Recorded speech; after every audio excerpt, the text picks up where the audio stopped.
If you care about people and you care about growth and trying to make the world a better place to work, then you should be a part of World at Work. That's kind of why we exist and what we do ultimately. So they had somebody who wanted to live in Brazil, gaining the salary they had, and they actually hired somebody and paid them locally. So then how do you do taxes? Not by smaller organizations, but by multinationals. It's not where you are, but where you work for.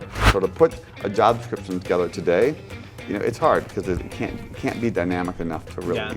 Because I can now access anybody's skill anywhere in the world now, right? That's a very different way to think about building running your business. I agree with you. I think the laws are older and they were based on this notion of you're going to drive into an office and you're going to work there and 5 days a week, and that's just not how the world is working right now. To be really strategic on that, you have to understand what the business needs are. But if your executive team looks at HR as administrative, as compliance, they're enforcing policies, you're never going to get the true value of what you could out of the team. You're not a professional 100% of your time. Yeah. You have your family, you have your personal thing. So transparency is a great way to offset that, because you better have a fair system if you're going to open it up to the world. Data and more data and more data is always better, right? We want to see things from different perspectives.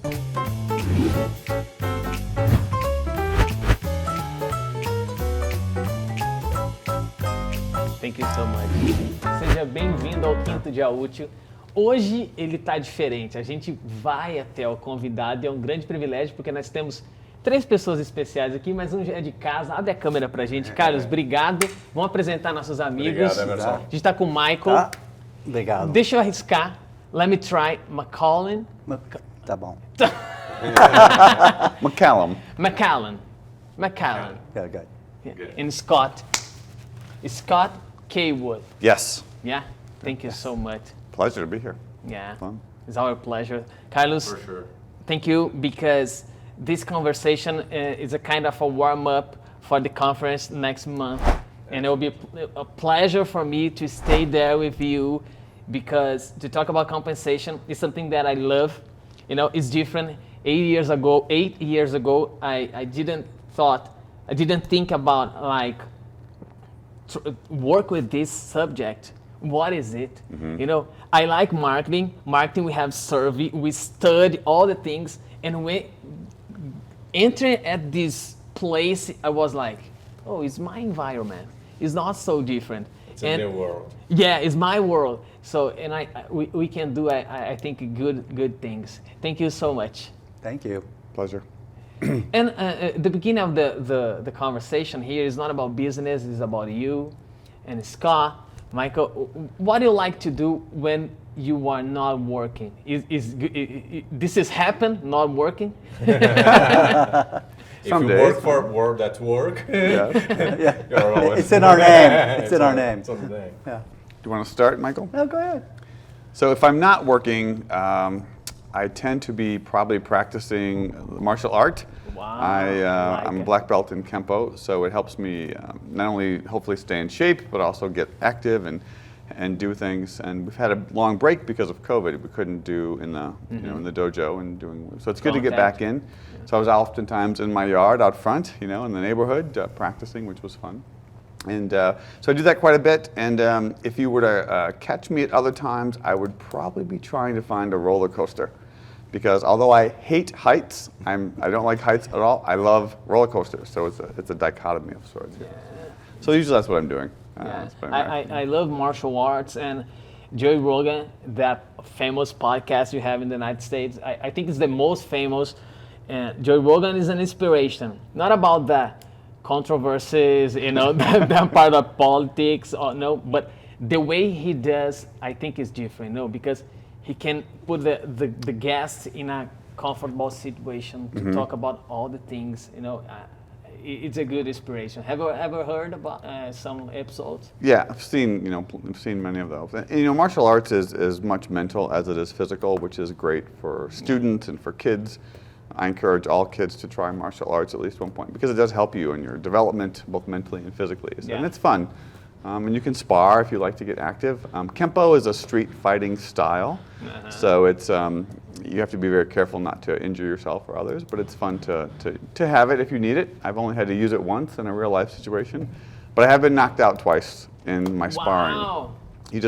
At Sparring or at the street, fighting at the street. You'll practice with headgear and you'll have fights. But yeah, my head went one way and the kick came in, and if you get hit in the jaw, it could easily knock you out. Not injured, you're out for a few minutes and then. Here's a sensible place, because if connect, like shake our brain, there's no way, Yeah. So my kid is practicing jiu-jitsu, Brazilian jiu-jitsu. Terrific, yeah. Yeah, but it's a beginning, but I think that is kind of a subject at the school. My conversation is, you need to do this as a subject at the school, because about behavior, about the way like to be submissive. Could you help me? Like Submissive. Like you understand this, to respect others. I think is a good way to. Yeah, it's really a philosophy, right? Yeah. I love it. And also for perception and the movement, and perception and the movements that you have to take and be aware. Yeah, absolutely. I love this. And about you, Michael? I have varied interest. I like to stay active, to travel. I've lived in numbers of countries and 11 states in the U.S. Been to about 72 countries. So that's always been part of my life. We always traveled as kids, as a family, and lived in several countries. So that's kind of ingrained in me. And but when I'm doing things kind of personally, I've spent a lot of probably the last 30 years renovating old houses to find old places and kind of try to find the beauty and restore them. I've done that quite a bit when I wasn't traveling for work. And then like Scott, I garden. I just moved to Florida a couple of years ago. And so Michael lives where Disneyland is. So he's Yeah. lots of house guests. I live in now. Orlando. Come What stay is the with us. city? What is the city in Florida? Orlando. Orlando. Yeah, I live So right. lots of in house Orlando. guests. place. So they can go to Disney and stay with Michael. So yeah. I went there for a job. I never thought I would live in Orlando, but I left the Northeast, New York, Washington, D.C., Philadelphia, in cities, and so I'm now suburban. But I'm learning now that gardening in Florida is trying to keep things back, because if you throw anything in the ground, it will grow. It's very interesting flora and fauna there. I'm finding that just amazing. I scuba dive. I jog. Used to run a lot, not so much now. Play tennis. I'm pretty active. Not very good I'm not very good at anything. But you do all. You do all. But I can talk about it. I'm a good talker. Do you have pickleball here? Pickleball. It's very popular, very fast in the United States. How it works? It's like It's tennis. It's like playing tennis half court.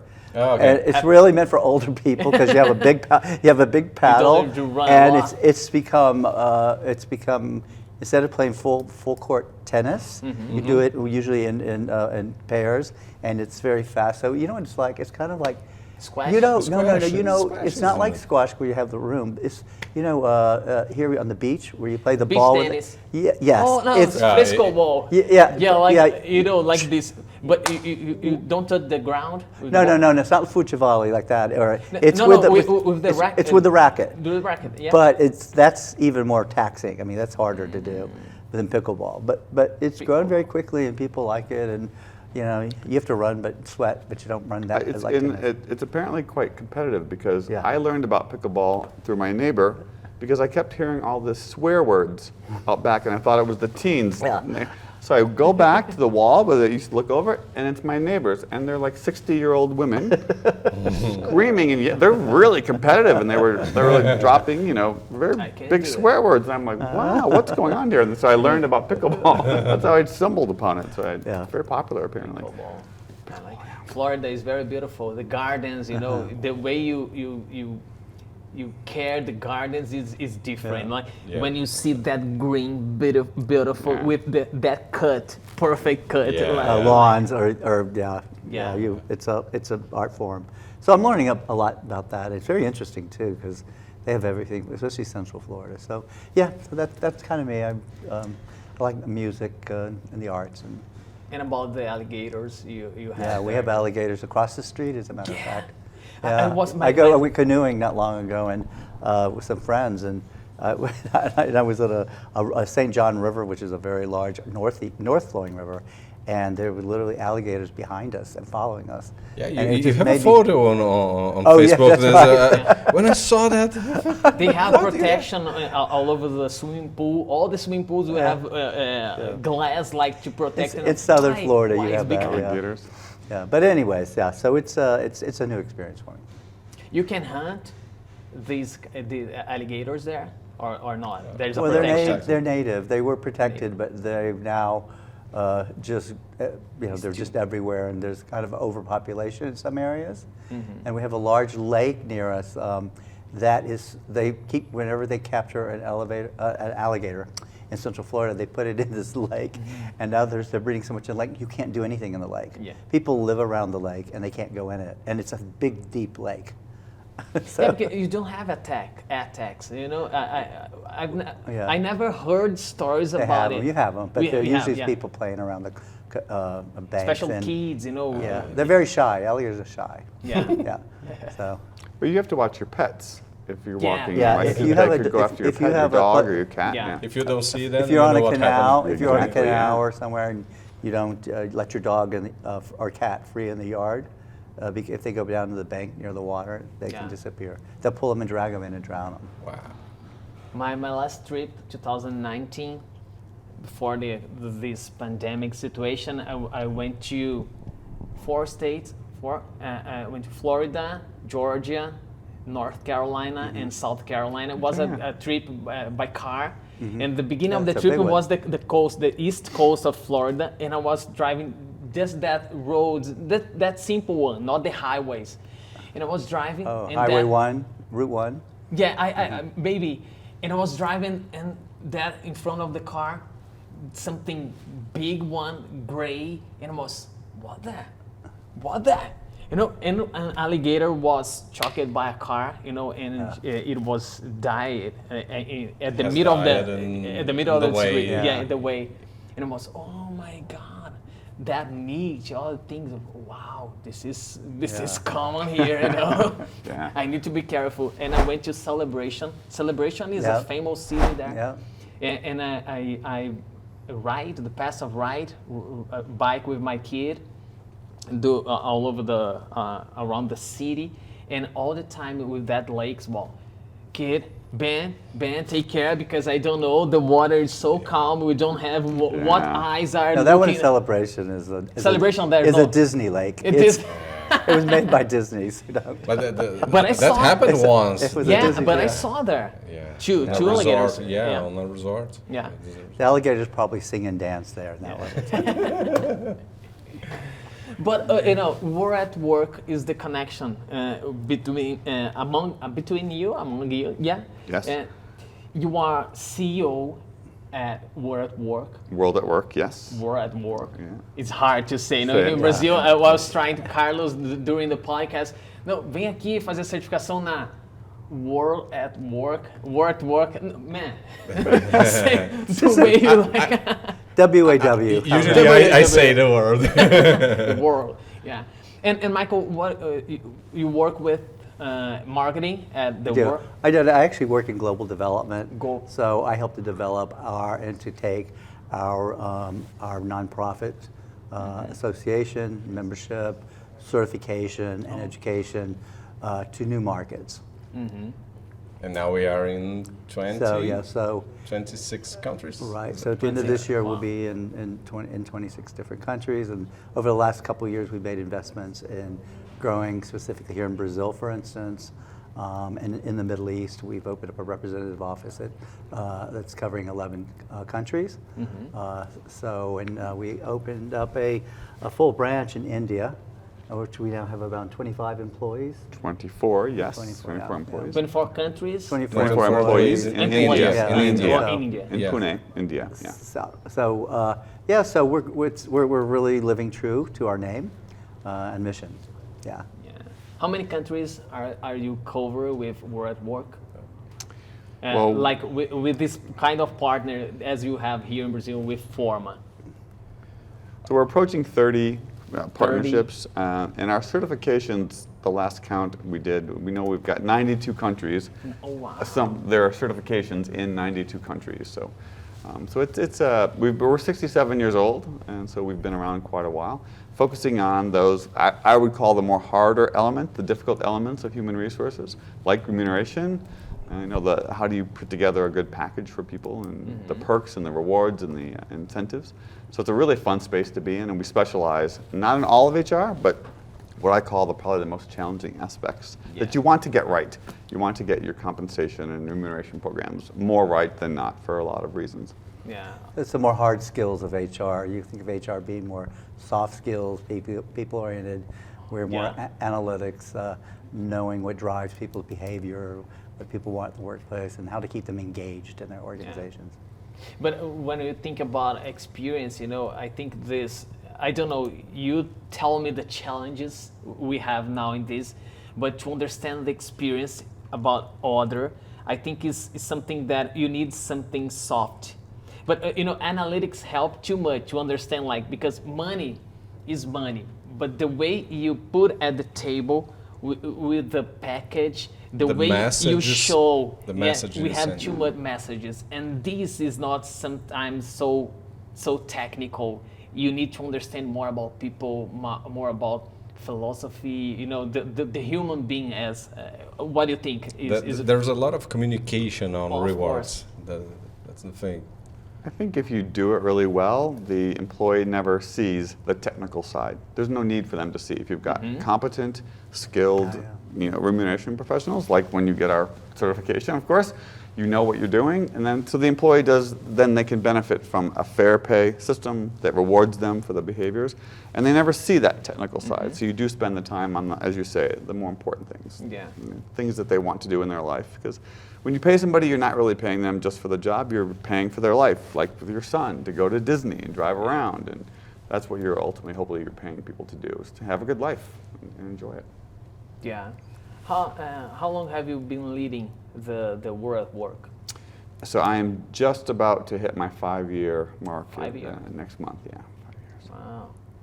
And what is the way? Is a company? Is a non-profit association? Tell me about what is the way to become a CEO there? That's a good question.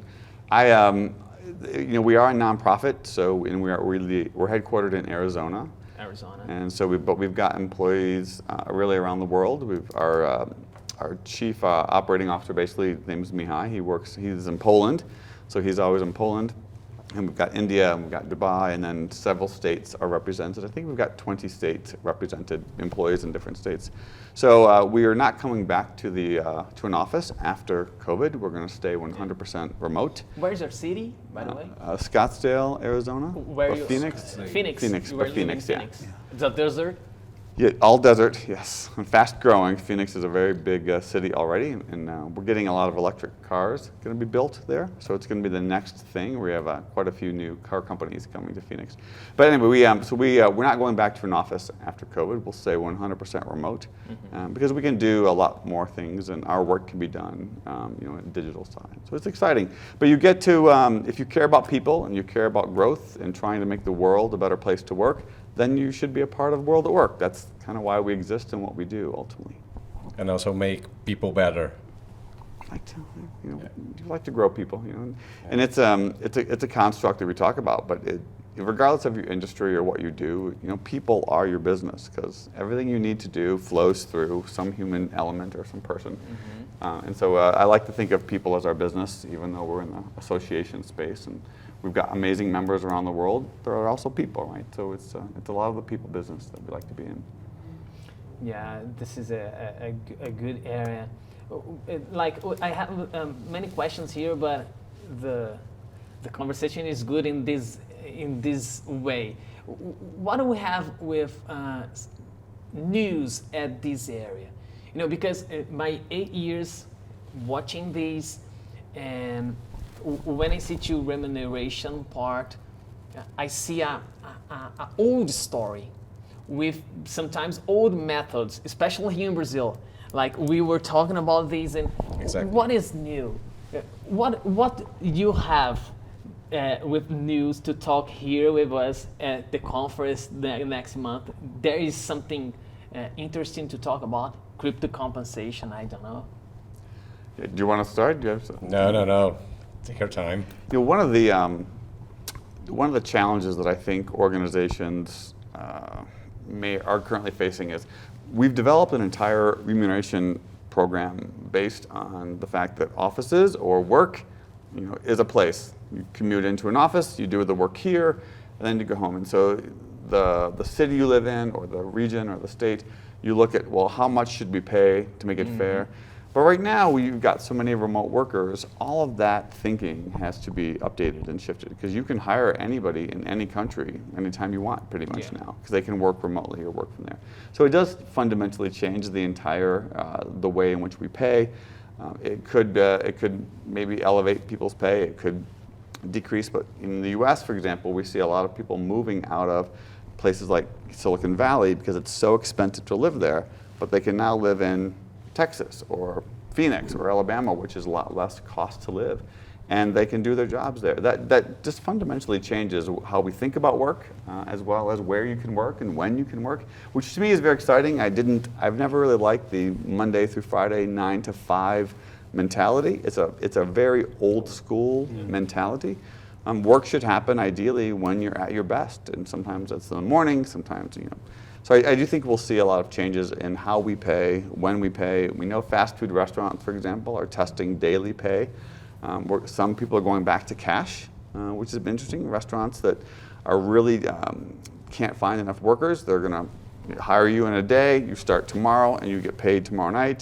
These are very different ways to think about how we compensate and pay people. But exciting. It's good times. Yeah, we heard a story last night from a director level person at General Electric in charge of an HR generalist, and they had a technology job open, and they literally opened it up to the world. They wanted the person could live in any country and live anywhere, and would basically paid in US dollars, because it was a US dollar, the position was coming out of the US initially, and so they had somebody who wanted to live in Brazil, gaining the salary they had, and they actually hired somebody and paid them locally. So then how do you do taxes for that? How do you it becomes very complicated because they're not really an expatriate, they're a local hire, getting a different, so that's the new world, and that's being done not by smaller organizations but by multinationals. Yeah, and also changes a lot of when you look at the surveys that you do, because it's not where you are, but where you work for.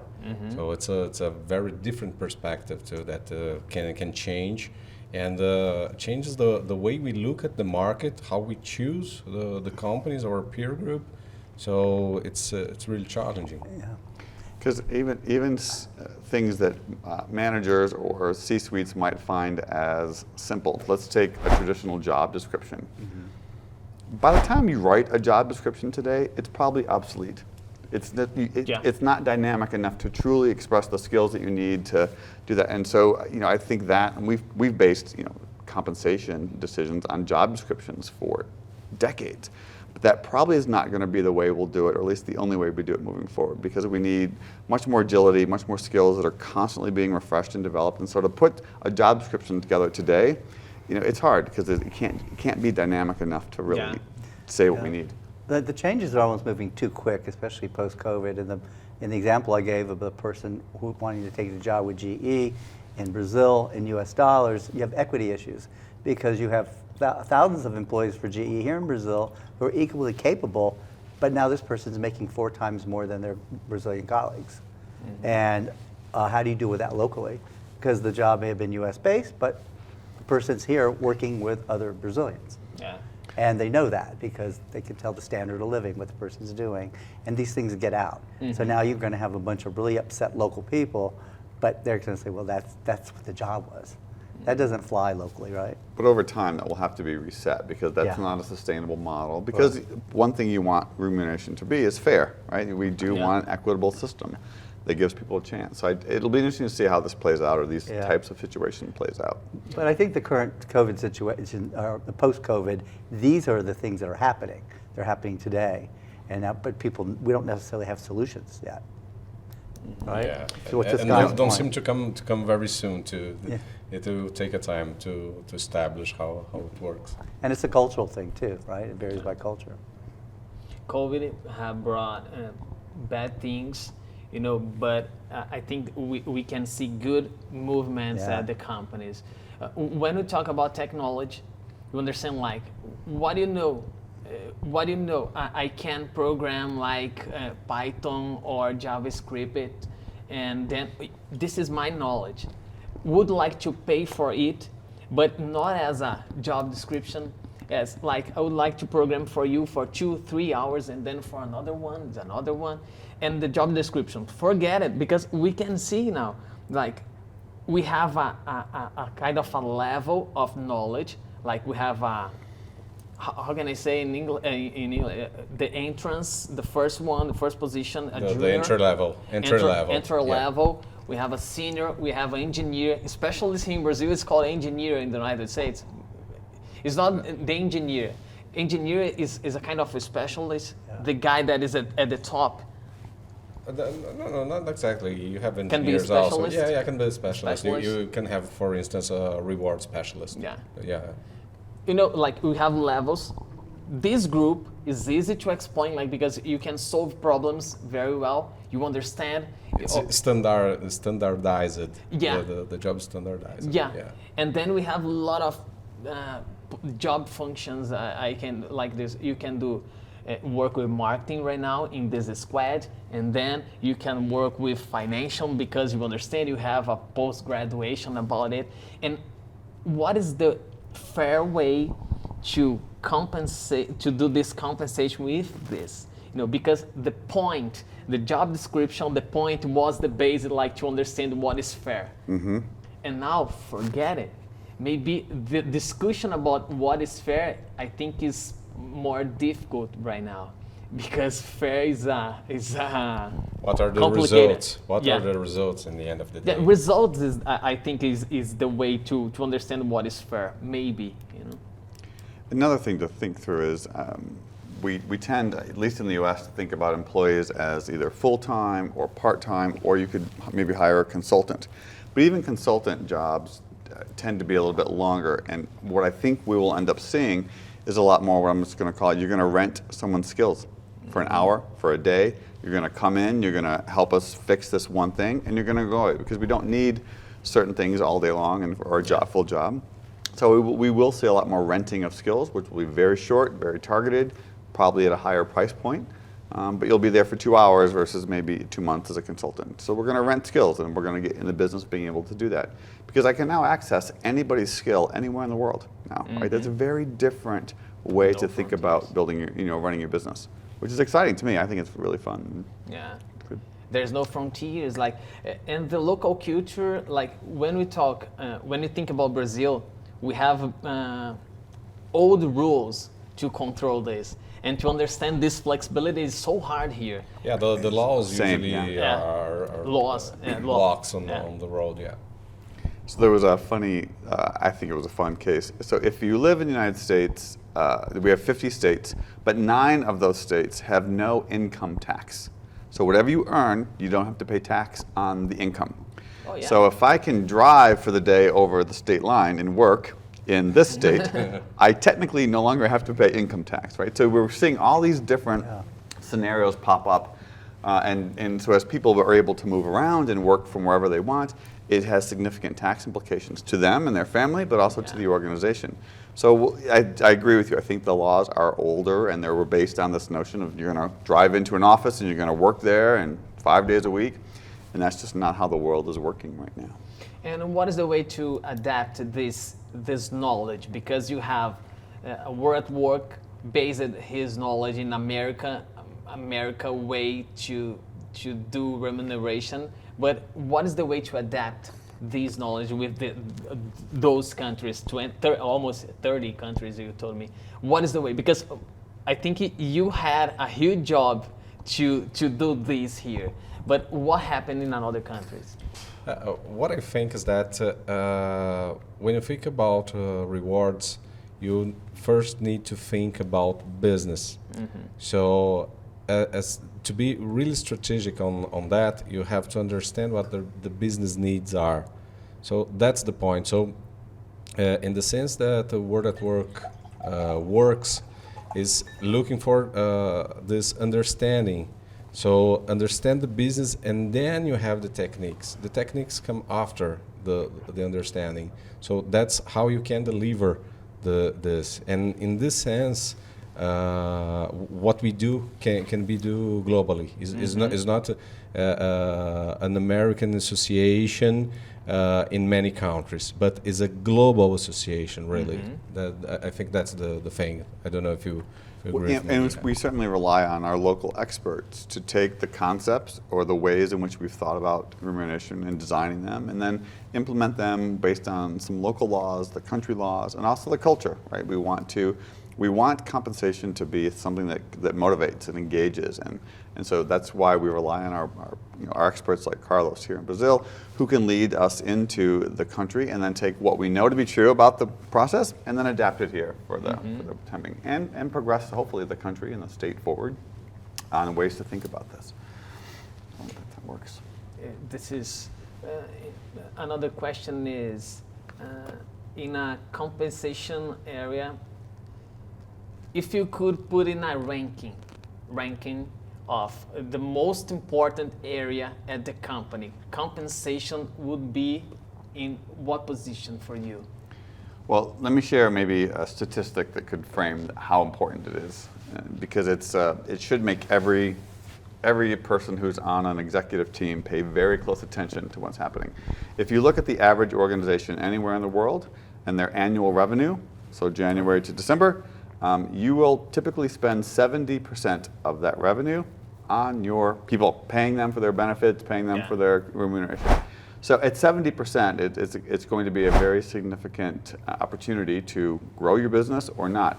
So if you're overpaying or you're underpaying or you're doing things that aren't really getting you the result, it's an important element. So for me, it's one of the most important things to get right, because it is such a large expense, and thus we want to turn it into an opportunity for the business. But at 70%, 1%, 2% differences could make you a difference between being profitable or not in any given year. So it's really important to get it right as a construct. This is a good answer, and the question was a little bit, Carlos, when I saw the companies here in Brazil, when I think about the C-level here in Brazil, thinking about this question, the same question, what is the importance? I think the answer is totally different. Why? I don't think. I think that in many cases, the HR philosophy is not in many agendas. So this is the thing that.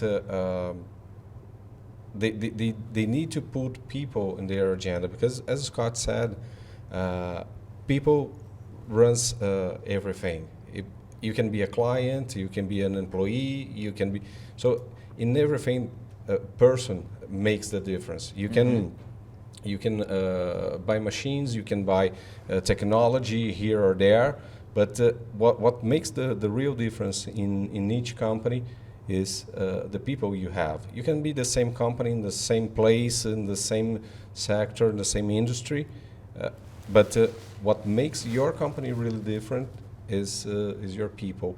And sometimes when they don't realize and think that sales, and I'm not saying that's not important, but that sales is responsible for everything, and or finance or whatever, and they don't take care that people can make the real difference. That's the thing, I believe. Yeah. Michael, you are a marketing guy, and my vision about this when I started with this competition was, I think it's an area, I can tell a little bit better here in Brazil, like there's no marketing. The way we say is poor, you understand? And now this podcast, for example. Or HR marketing, you mean? Yeah. Yeah. this podcast is an example. Like Carlos see all the comments, all the things that happens, like carreira, this is fantastic because we don't have place to get knowledge, to understand about the area, things like that. And this is simple. We have a lot of podcasts all over the world, and this is not different. We are not creating something wow, But what happened? You think that marketing is a way to make difference at this point we are talking about the HR people with the compensation to become this area the most important? And I would add how we communicate HR, how we communicate compensation. Well, I think traditionally people think of compensation and benefits as payroll, which is what are you getting paid, and we don't look at the science behind it and the metrics. I think yesterday was very interesting in the conference. The guy asked how many people in here consider themselves to be mathematically challenged, and I love that question because I look back. I would say 80% of the people raised their hand. I think about 80% of the people raised their hand, and I said, see, because what we do is really the hard skills of HR. You're looking at quantifying it, workforce analytics, what drives people's behavior, what's going to keep them engaged. In the States, for instance, compensation is not the first thing why people work for. They work for recognition, they work for development, they work for, the main reason they leave a company is not because of pay, it's because of a bad boss. We never know someone in graduation that says, I want to be a compensation professional. Yeah. There's never there. It's rare when someone say like this. I never seen. Yeah. I never seen someone saying. Ask a kid. They can like, be what do you HR. want They to would be? say, I want to be HR or something. But Yeah. I never seen someone raising the hand and saying. So yeah, I don't think it's a very understood science still, even though we're 65 years old. People still think of us as payroll. But that's the farthest from the truth, right? So you're right. There's been a need to do a lot more marketing, but we're also a niche area. But in the current markets around the world, niche is very good, right? Because it's usually an under-marketed, under-explained place to be. So when you do find people, when you awaken the needs they have, they get very excited. I've been in before this. I worked for the world's largest HR association. And I find people get really excited here. We came to Brazil, and my boss Mihai and I went to the companies, and they were these very senior people in the top organizations in Brazil, the worldwide brands in Brazil, and they would get so excited because nobody talks to them about what they do, which is, and they're the top people in their organization, right? The CEO understands why they're needed, but not even their other people. I think too, it's important that executives in every country and every business also think for a moment about what they believe the role of HR is in the business. To me, HR is there to help the company perform at its best. That's what we do. That's why we're there.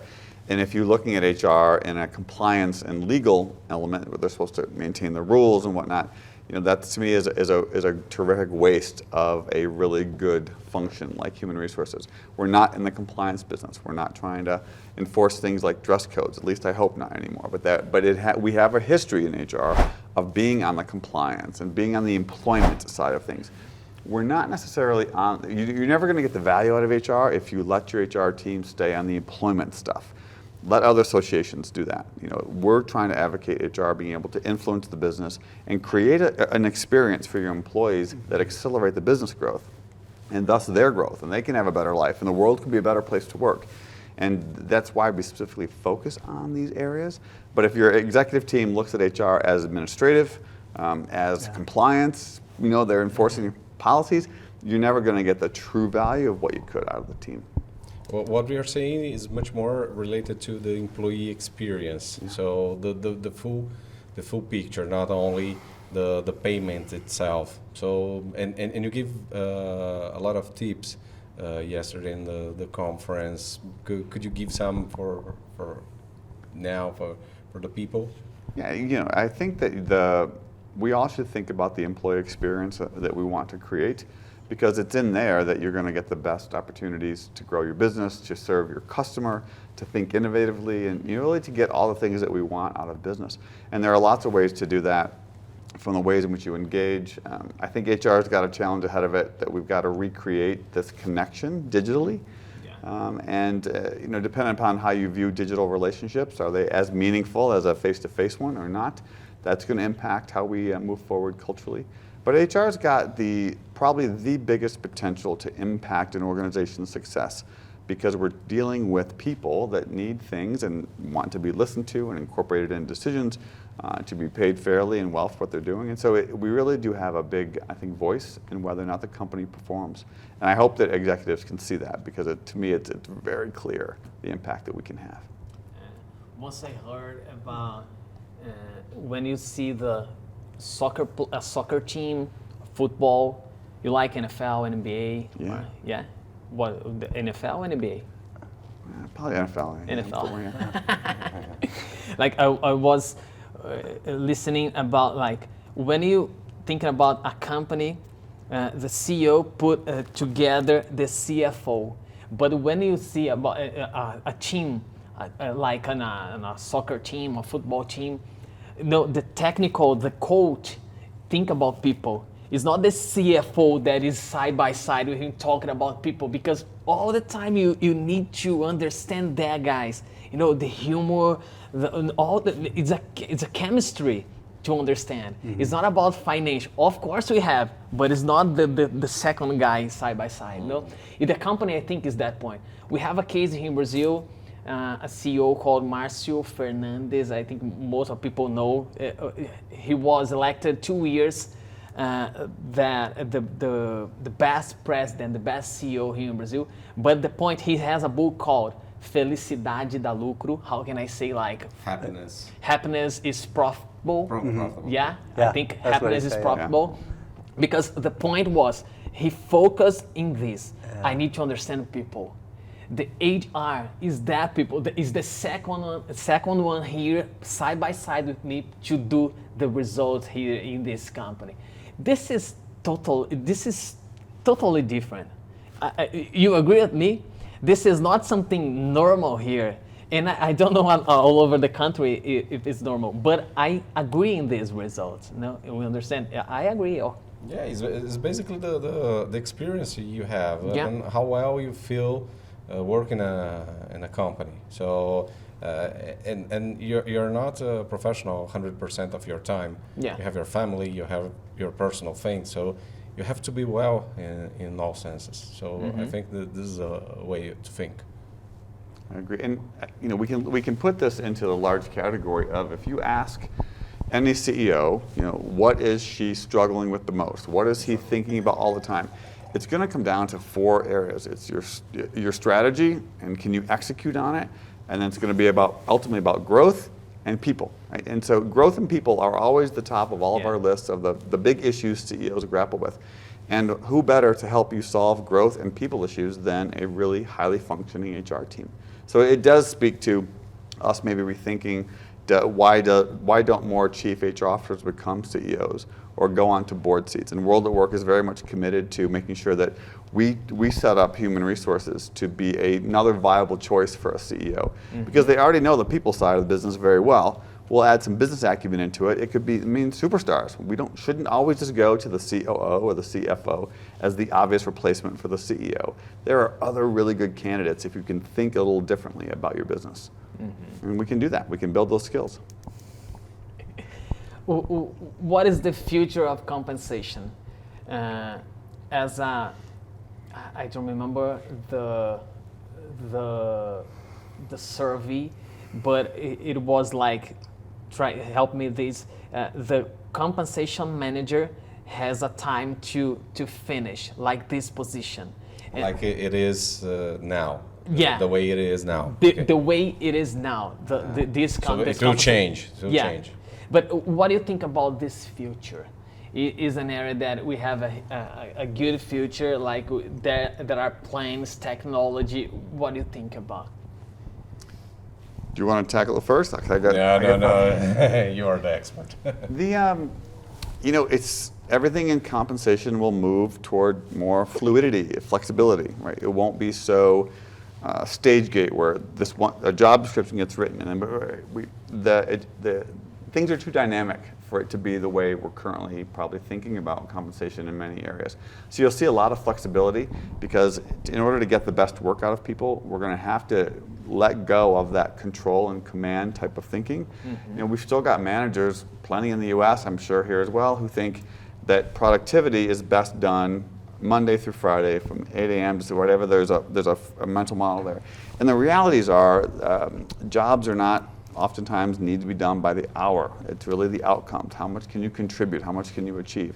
And that does change fundamentally where remuneration programs are going. They'll be much more flexible. My prediction is they'll be much more frequent. People want money. They want it in their hands. They want to be able to do things and live a great life. So we're going to speed up, I think, a lot of these processes. And it won't be every other week. It won't be even some week. I think you'll see a lot more frequency. And then we'll add technology to it. So, which means you can see every day what did you earn. It's not updated on a pay stub like we used to. It's going to be on demand. It'll be in a dashboard somewhere. All of that. We're moving toward all of that direction, and that's pretty exciting because we like transparency. Some companies have started listing everybody's salary. Very transparent, so you can get to see exactly what the CEO makes and exactly what the person who was hired last week make. So transparency will become a larger part of compensation. You'll see much more transparency in how you pay, how do you promote people, what's the requirements for getting promoted, who gets what perks, and who gets the parking lot spot, and all that. That will become more transparent over time because there's many ways. Employees are already talking about it. You may not be in front of people, but there's lots of information sharing already. I think it will become more transparent in time. And this transparency also requires pay equity. Yeah. So how do you see pay equity on this scenario also? Because I used to say that if you invite someone to your house must be clean and nice. So it's the same for compensation. So if you want to be transparent, it needs to be equitable and have a good programs and transparency and everything else. So how do you see that? Well, I think that's the reason that people want more transparency. Everyone likes to be treated fairly, right? We all have maybe a different definition of what that means, but in the end, you want to know that your contributions to the organization are well received, they're fair, and then I call it the employment exchange, right? This exchange, what I give you as an employer and what you give me, that it's equitable. We're as human beings, we like equity. We like knowing that what we did was appreciated and it was fair. And when it's not fair, you get a lot of behaviors that are disruptive to your organization and to your customer. So transparency is a great way to offset that because you better have a fair system if you're going to open it up to the world. And you don't want to open it up to the world through litigation. You end up in court because of a pay issue. You don't want it all exposed there. You want to have all these things well taken care of so that you never ever have a grievance, really, and transparency helps that, I think. And about people like to do this, because you think like the algorithm could be this job better than the human to understand what is fair, what you would like to earn. You understand? Because when you think about survey, there's a person there in front of that thinking about what you'd like to earn. But the algorithm read our minds that, oh my, that is like when you open this on Instagram or things like that, he can offer you what you want. Of course, I have my questions about this system, understand? Because why that book is an offer to me? Because why that book? I would like to read about other things, to understand about another thing, you understand? But this is, I think, is a proven tool that understand how to control, what do you think about this? Technology. I think data and more data and more data is always better, right? We want to see things from different perspectives, be that an algorithm or a data set. The nice thing about remuneration professionals is that they're very gifted already on aspects of numbers and how they should fit together and how it adds up. So to go into HR analytics and to people analytics, which gives us another view. It's more data, right, to balance. Are we doing, it's not a gut feeling. Compensation should never be a gut feeling, and I worry that some organizations still base their entire reward system on a gut feeling. I think this will work, let's try it. And that's very dangerous legally, it's very dangerous on an equity standpoint. So algorithms and HR analytics and really good comp people, they can help you demonstrate through data, this is fair or unfair or whatever. And that's really part of the reason why we exist as a profession. Just make sure. Is my question, because is it true that the Google company, the HR part, they have more data analysts than the traditional HR professional? Is it true? Have you ever heard about it? They do significant amount of data analytics, and so I would bet. So my psychologist, we don't have more. You have more data analysts. Okay. Well, they put that in nearly every job description of Essence, right? You need to be a part of that to really work there and be successful. Like many Silicon Valley companies, you want to have a certain element of your skills based on that tech ability, and they do. HR, but so does Facebook and everybody else. It's because they're managing people and data. That is their business right there. That's what they do. Could you name companies that are at the top of these that have? There's an example of compensation way to do the best. You have companies that best practice. Yeah, you have names. Could say names. I don't know. So there are. I think there's some extraordinary things happening in the space, and many of them are coming to our big conference next month in Atlanta. So you're going to hear from the leader of UPS on how she has created a structure for pay that's fair and equitable. UPS. UPS. Oh, UPS. Yeah, deliver logistics. Like they're like a FedEx, or they compete with FedEx. You've got the Delta. Brown one. The brown one. Yes. You've got Delta Airlines leader coming to talk, and she'll talk a little bit about how they've positioned all of their pay, and you've got pilots and flight attendants and ground crew. It's a very complex system. You've got Home Depot. I don't know if you have a Home Depot here, but they're, the person who leads that, he's coming. His name's Scott. He'll be there to share. And Coca-Cola. We've got the chief HR officer showing up to talk a little bit about Atlanta. how they think about all this. And so, we've got they all have done really, really good things, I think, for their people. And these are massive organizations, and so it is easy to feel like a number in them, and they've worked really hard not to make that happen. And part of that is the exchange, right? It's the remuneration program and how they give back to their employees. And so hearing their stories, I think, is incredibly valuable in Atlanta next month. But those are some companies that I would look to, and I really wanted them to speak because they do have really good stories to tell about what they've done by their people. Again, it's getting that employee experience right or better, and that's what World of Work is all about, and that's what they've done. So I can't wait to hear So I'm interviewing a couple of them, so I have to get I'll be like you and doing the interview. You've taught me. I'm excited to be there and to listen. Emerson will be with us in Atlanta. Terrific. So do you blog? What? Do you blog? Yeah.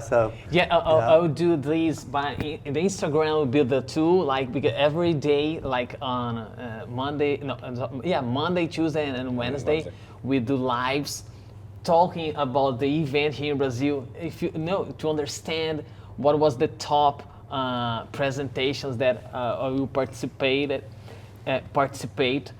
And Antonio Linhares, you know him? Yeah, he's on our global advisory board. He'll be with me in these presentations. Every day we do a lot of stories. We do a huge job here. I would like, in the future, I'd like us to have a blogging pool where people come from all of different countries, and we invite them in, and all their job is to blog, and we would give them complimentary entry to do that, because they take these stories far and wide, and they take it based on kind of their cultural view. And I've done this before, and it's really exciting. Yeah. So we'd like to see what you do. Maybe you'll be a fixture at our conference. People love stories. This is the way to put values inside the heart, the stories. Agreed.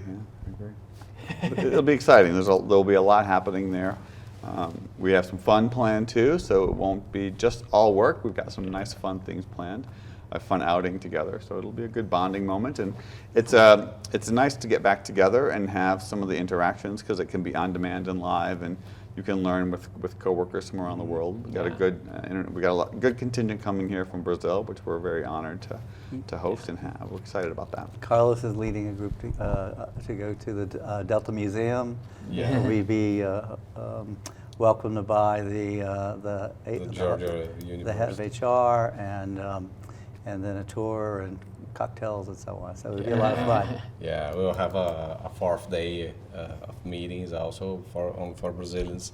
That will be really fun. We'll have the opportunity to talk to compensation leaders from other countries too, and as Michael said, visit the Delta Museum and talk to the vice president of Delta, HR vice president of Delta. That is Would be one of the nice. companies that we will visit at the fourth day. Yeah, this is the one. You invited me. Yeah, remember? for sure. Yeah. For sure. Well, Can't Don't get out of it now, forget. Carlos. Don't Let's go forget. ahead. I'm going to me. invite you even today because it's going to be a lot of fun. And it's something we've done new. This is new this year.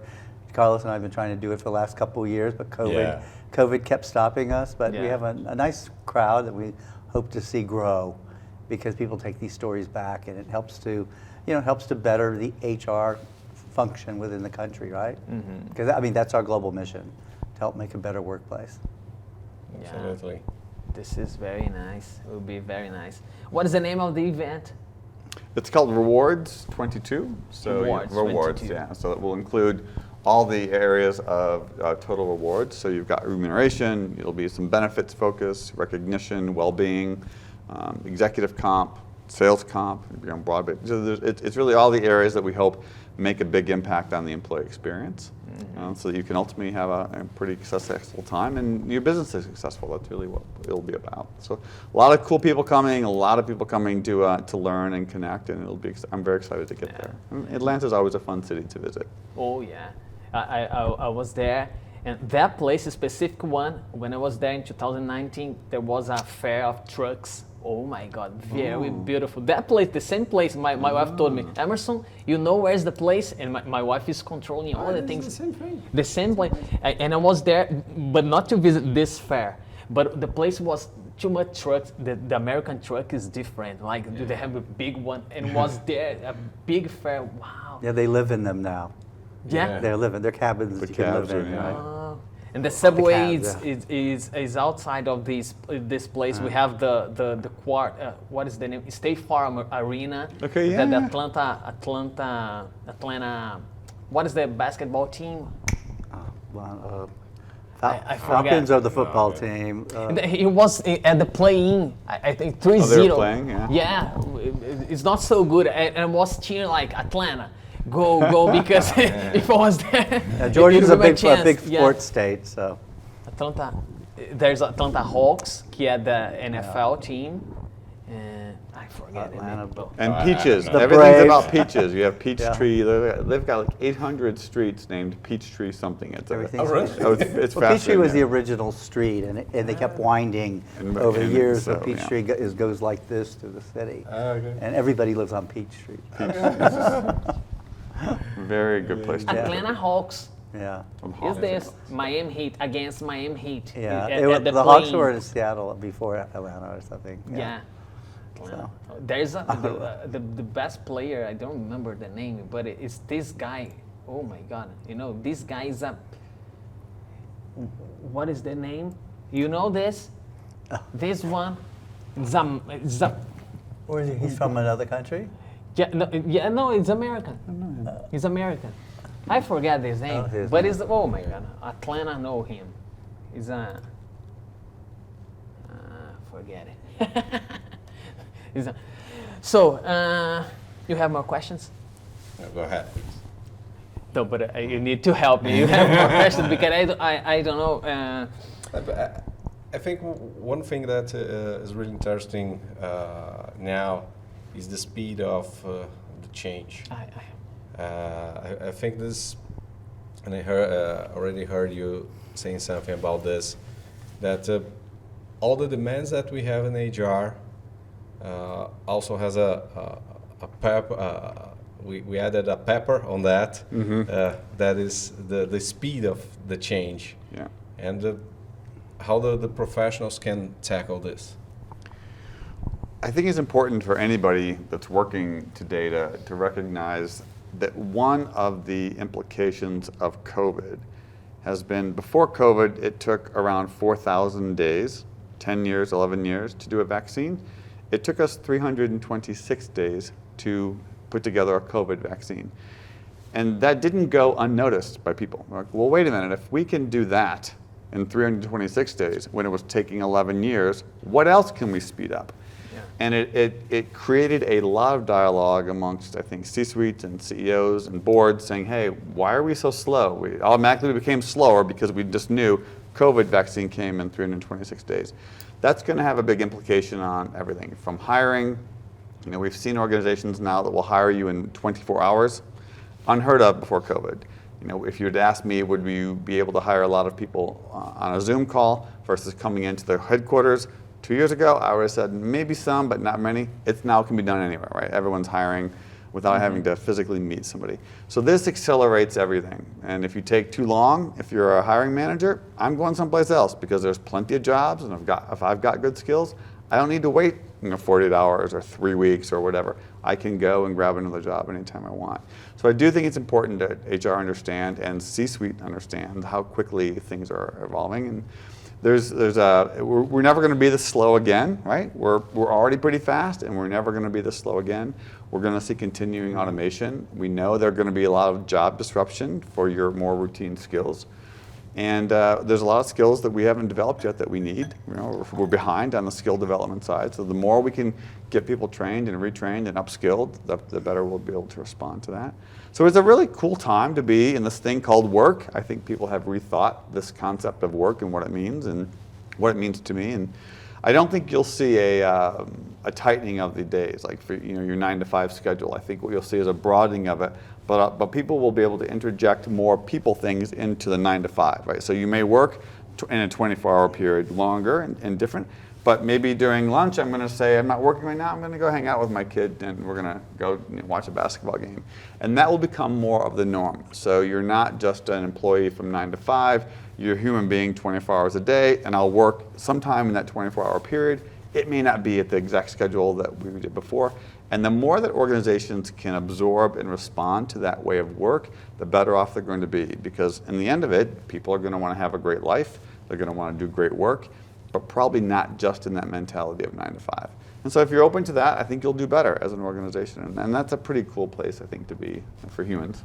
And I think focusing on what is needed, really needed to be done, not wasting time on old processes that can make you work more but have less results. Don't you think about it?